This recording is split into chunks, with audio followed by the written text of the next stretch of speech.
कायमचा एक 10-12 वर्षापासून प्रलंबित आहे, आज नाही आहे, त्याच्यावर निर्णय होण्याची शक्यता आहे।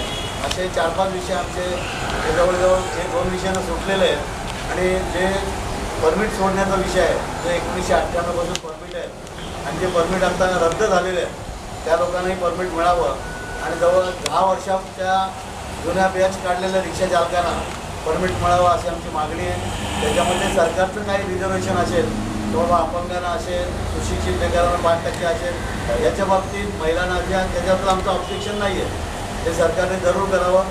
100तनं त्या लोकांना 5 लोकांना त्यांना परमिट द्यावं, 5 लोकांना अपंगांना द्यावं, जो नियम असेल तो।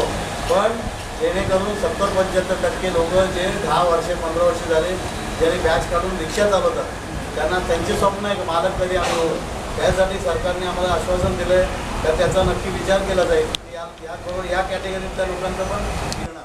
त्या मुदतवाढीमध्ये तुम्ही त्या पासिंग करून घ्यायच्या अशी ती आबा योजना आहे। आणि परमिट घेण्यासाठी पण तीच योजना आहे। परमिट ज्यांचे संपलेले आहे, त्यांचे 6 महिने झाले, त्यांना पण ती आबा योजना चालू करणार आहे।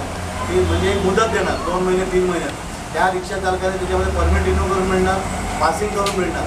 आणि ती मुदत संपल्यानंतर आम्ही त्यांच्याकडे या विषयावर कधी जाणार नाही, इंजिनियर म्हणून आम्ही जाणार नाही। काही एकदा मुदतवाढ दिली कधी आहे, कारण वारंवार आपण जाणार, आमच्याकडे रडत येणार। आणि काही रिक्षावाले आमचे जे आळशी असतील, सुस्त असतील, त्या लोकांना पण आम्ही सांगितल्यावर 3 महिन्याच्या नंतर आम्ही कुठल्याही प्रकारचे सपोर्ट नाही करणार। मग सरकार जो धोरण देईल त्याच्या पाठीमागे आम्ही राहणार। एसटी महामंडळाचा विचार करा, BSTचा विचार करा, तर रिक्षा टॅक्सीचा घेऊन चालणार नाही ना, असं यासाठी तो मुख्यमंत्र्यांच्याच लेवलला देणार ना।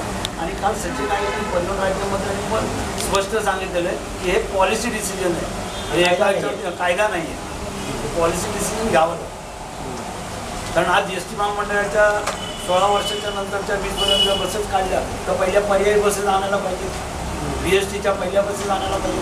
तसंच रिक्षावाल्यांचं पण आहे ना, रिक्षा पण पर्यायी तेवढ्या असायला पाहिजेत ना। आज परमिट बंद आहेत, तेवढ्या रिक्षा येणार कुठला, आज गाड्या कंपनीत तयार नाही येणार कुठला, या सगळ्या गोष्टींचा वापर करून ते पॉलिसी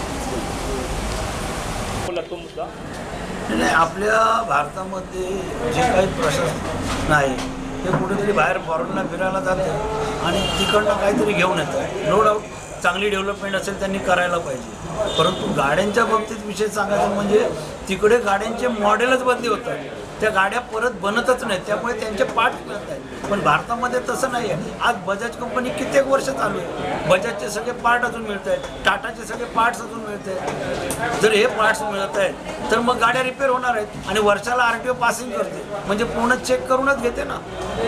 RTOनी जातीने लक्ष दिलं तर गाड्या सगळ्यांच्या चांगल्या कंडिशनमध्ये राहतील। आज जर रिक्षा आणि टॅक्सीवाल्यांच्या बाबतीत जर प्रशासन म्हणतो तर मला सांगा, ST महामंडळ तिथे गाड्या एवढ्या स्क्रॅप झाल्यात, बदली करणार का?